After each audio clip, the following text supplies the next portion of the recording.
The housing market is something so many of you are talking about these days, and there's so much uncertainty that's going on, whether you should buy a house, should you sell, should you refinance. There's all these questions that are coming up about the market today. But this makes me think about the market during the last crash and some of the things that maybe I would have done differently this time around. We all have regrets in life, but today I'm going to share with you the one regret that I have from the 2011 real estate market that I wish I would have done differently now that I've been doing this for over 15 years, thinking about the market then and what the opportunities are today. So many of you have questions about the market. Should you buy? Should you refinance? What should you do with the market with interest rates where they are today? But when I really think about how the market looks today and where we came from, it really makes me stop to think, what would I have done differently in 2011? Now, for those of you that weren't thinking about real estate, or maybe not even thinking about buying, or maybe you just weren't old enough, I can tell you a couple of things that I really remember from that market. And one of them, it was how much the media had downplayed real estate during that time frame. There was so much talk about the foreclosures, home values dropping. Now, for some of you that know that, I live in Las Vegas, and we were probably the foreclosure capital of the world,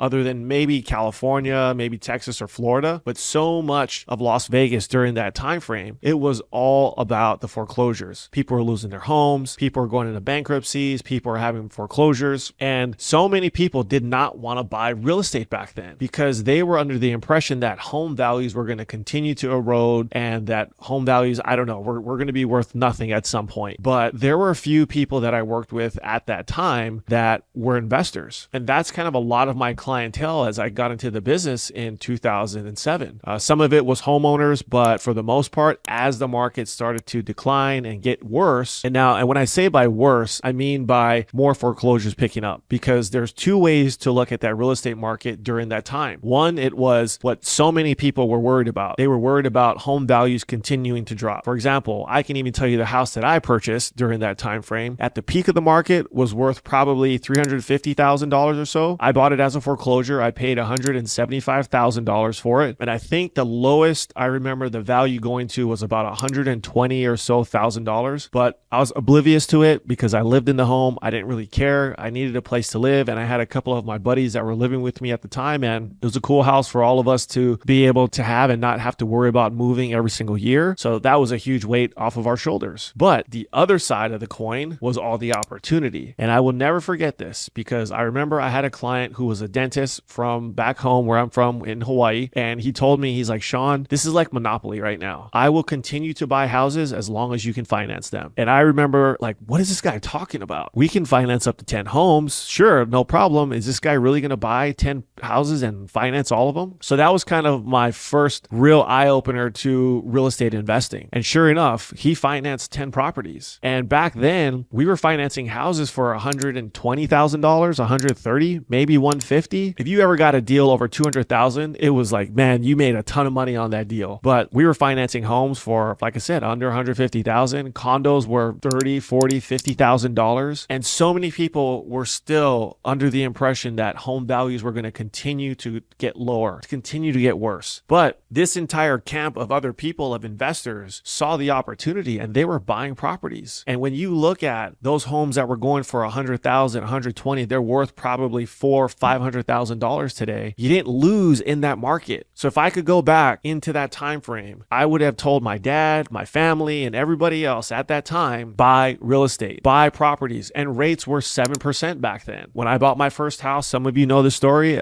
my interest rate on my house was about 7.5%. But with all the turmoil, with all the uncertainty that was going on during that time, there was millions of dollars that were made because people believed in the long term of the real estate market. And this is where, for some of you that are looking at buying or doing anything today, I think sometimes you're so short-sighted with the decision that you're making that you end up not buying a house. Prime example, I spoke to a client the other day and she was like, I really want to buy another property. My business is doing well. I can rent my other house out. I built an ADU in the back so I can cash flow pretty well on my property. Again, she bought during 2012, I think. So she's got a lot of equity in her home, but she made the comment like, well, I don't want to buy if prices continue to go lower. I said, well, the price is going lower doesn't really matter to you if you plan to stay in a home for a longer period of time, which she wants to buy this home as a primary residence. And she's tired of going up and down her stairs. So she's going from a 2-story down to a single-story home. So this would kind of be her forever home to an extent. So I told her, I said, well, what would the value matter if you plan to stay there long enough, the value only matters if you decided to sell your home. And of course, the values went down. And for whatever reason, maybe you were in a negative equity position, or you just didn't have enough equity in your home to really cash out and make a ton of money. She's like, you know what? You're right. I'm probably going to be here for a long time. So of course, now let's look at getting you qualified. And more importantly, what's the payment that you're comfortable paying today? Because again, you've got your property you can turn into a rental. You've got the ADU that can bring in additional income for you. So this new mortgage payment is not going to be that big of a deal. And she, of course, said, and of course, I can always refinance. Absolutely. That's something you can always look at doing, given there's no guarantee. However, thinking about the scenarios of where we are today, there's uncertainty in the market, just like there was back then. There's a lot of people that would like to buy, but they're on the sidelines. Given I know home prices are a lot higher than what they were during the 2011 crash. However, there are still deals out there. Sellers are reducing their sales price. They're willing to pay for your closing costs. They're willing to give you credits to buy your rate down. There are opportunities there. Given it may not look like an amazing deal, but where's the market going to be 5 years from now, 10 years from now? Are we going to see values continue to go up? And when you look at the history of real estate and values, it's been very seldom over the last 50 plus years that you've seen values decline to a point where it's irreversible. We might have a few years where maybe there's negative growth or maybe very little growth, but over time, real estate has always proven to be a winning asset. And especially if we head into a recession, real estate always does well during recessionary times. So it's really hard to bet against an asset, a physical asset that has proven itself to be very reliable, very stable, and a great way to build wealth. So I think if you're on the sidelines, I think you really have to ask yourself the question, like, what is the real motivation, or why do I even want to buy a house today? For a lot of you that have reached out, I hear the same thing typically. It's, I'm tired of paying rent. I'm tired of, paying someone else's mortgage. I want to start building wealth for myself. Or you get to the place of, I'm old enough now. I think I need to finally commit to being a homeowner. Maybe you're going to stay in the city that you're living in, but think about the benefits that are there. Now, it may not be the most ideal and perfect situation to buy a house today. And this is going to be different for everybody, because I have clients that when we speak on the phone, or some of you that have reached out to me off of YouTube, you're ready to go. There's zero questions. You're like, Sean, I'm ready to buy a house. I need to move because of my job or my kids or whatever the reason is. And you do it. But then there's some of you that have questions. So the answer and the response that you have is going to be independent of yourself. And this is something that I think you really have to sit down and figure out for you, and not really take advice from maybe friends or family or anybody else that may have bought a house, or maybe they lost a house during the last crash and they just hate real estate. I think a lot of people will have their opinions based on the experiences they may have had, whether it was good or bad. I've had great experiences through my properties that I've owned, through the clients that I've helped. It's very, very rare that we've had clients put themselves in a position where they're struggling to make their payment or something tragic happened, but obviously that's out of everyone's control for them to own that property. So for the vast majority of the folks that we've worked with over the last 15 plus years, they're having success in their home. And the one question I always ask my clients that bought houses during 2008, 9, 10, and all through that time frame, I said, do you ever regret buying a home? Every single one of them has always said no. In fact, they always say, I wish I would have bought more. Here's another great story for you. One of my investor clients from Maui bought 6 properties here in Las Vegas, and I was catching up with him the other day, and same thing. He's talking about the rates. He's like, man, rates are a lot higher than when we bought, but he goes, man, there's still good opportunities out there. I said, you're absolutely right. There are deals out there, and we see them all the time. And then I asked him, I said, out of all your properties that we finance for you, how are you doing with your mortgages? He's like, I paid them all off. Every house is paid off free and clear. So he's like, I'm kind of looking to maybe buy some property again. And I said, would you ever go back to that time frame and say, I wish I wouldn't have bought property, or maybe I regret owning any of those homes at that time? He said, absolutely not. In fact, I wish I would have bought more. And I think sometimes we have these opportunities in life where maybe when we're in the midst of everything, we may not see the opportunity, or we just don't see what the blessing could potentially be. And we're just looking at all the things that could go wrong. And I think in every market that you go through in real estate, whether it's crash of 2008, or when you look at the low interest rate environment we had in 2020, there's always going to be some sort of positive in the market, and there's going to be some sort of negative in the market. When you look at the crash, like I mentioned in the beginning of this video, the positive was you could buy a house for probably 30, 40, 50 cents on the dollar. Talk about a discount, right? We all look for discounts. You want cheap airfare, you want cheap hotels, you want discounts at your grocery store. I mean, we're always looking for ways to save money, but yet when real estate dropped, so many of you did did not believe in it. You're like, there's no way this house is going to be worth 100,000. It's going to be worth 50. Well, so what if it's worth 50? Go buy more of them, right? That's something that would have benefited you 10 times over the last 10 plus years. But then you had the other camp of people that saw what it could do for themselves. Then you look at 2020, interest rates were 2 and 3%. And again, you had one group of people that were like, this is great. I'm going to purchase, I'm going to refinance, I'm going to borrow money, I'm going to buy more assets, I'm going to build more wealth during this time frame. But then there were other people that said, I don't want to refinance to 2% or 3% because I think rates are going to get worse. I think rates are going to go to 1%. I think rates are going to go to 0. People were literally telling me, I think the banks are going to lower the Fed funds rate even lower. Banks are going to lend money at 0%. Insane. Or we're going to have a negative interest rate environment. Just crazy thoughts. You will always have two different spectrums of how to look at the market. So you can look at today as being a tough market. And don't get me wrong, I know it is. Home values are up. It's tougher to qualify. Gas prices, food, everything is more expensive today. And I understand it's really, really tough to buy a home. However, if you can make it work and you're not stretching yourself thin, this could be a great opportunity that you're getting your foot in the door. You're not having to compete with multiple offers in most markets, and the sellers are willing to cover your closing costs. And they say if interest rates drop 1%, that brings another 5 million buyers into the marketplace, which we already don't have enough inventory. So if you have more buyers with lower interest rates, you go right back to what we saw during the COVID years of having multiple offers, having to pay above the asking price. So again, if you're a buyer and you don't have a ton of money saved, that could be really detrimental to you because you're not going to save another 30 grand, 40 grand in the next 6 months or a year or 2 years, however long that process may take. So if you can get in today with what you currently have, why wouldn't you look at that opportunity? And I think waiting, it works for some people, but make sure you have a plan put in place because if not, you'll miss the boat. And just like I have my regret of not really understanding the market when I got into business and not really treating it seriously like I do today, 2011 was an amazing year that I could have bought a condo, I could have bought some rental property, I could have helped my parents buy some rental property, and we would have been in an entirely different financial category today. So with that being said, think about where you are today. Think about your goals. Where do you want to be? Do you want to own a property? How badly do you want to own the property? Why do you want to own the home? And I think about those reasons. Figure out how you can get there. And if you don't know how to get there, we can give you a game plan to help execute that and make you a homeowner. It's not that difficult. But don't be like me, sitting on the sidelines or being oblivious to the opportunities that are in front of you. That way, 10 years down the road, you're going to be regretting not purchasing a home or not buying more property. So that way you can build more wealth and help yourself and your kids and your family. So that way they don't have to worry about being in tougher financial situations like a lot of us are in today. So share this with a friend that's thinking about buying. Maybe they're on the sidelines, they need some help. And if you want to reach out to me directly for some guidance, you can always hit the description. There's my email and links to more information, and I'll see you on the next one.